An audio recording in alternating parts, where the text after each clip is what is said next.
క్వశ్చనే రాంగ్ అది. రెండు కష్టమేనంటారా? No. Asking the boss to say sorry is always tough. It's always tough. Okay, so saying sorry is the easiest thing to do. The best way. తెలుగులో multi starrer చేస్తే ఎవరితో చేస్తారు? I have a family here. I have everybody here. I think I become this elder brother to this entire community, to the entire.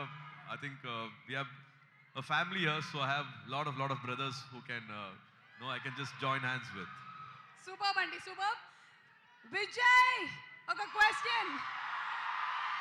Retro టైంలో పుట్టుంటే, అంటే ఇంకొంచెం మనం వెనక్కి వెళ్ళిపోతే ఏ హీరోయిన్తో యాక్ట్ చేయడానికి మీరు ఇష్టపడతారు? మీరు ఆప్షన్ చెప్తారా లేకపోతే ఆప్షన్స్ ఏమైనా ఇవ్వమంటారా? ఏంటి ఆప్షన్ లేండి. ఆప్షన్స్ ఇవ్వనా? ఏ శ్రీదేవి గారు, బి రమ్యకృష్ణ గారు, C Vijayashanti garu. Simran. Okay got that. Sonali Bendre. Okay. Surya garu Jyothika గారిని పెళ్లి చేసుకున్నారు కాబట్టి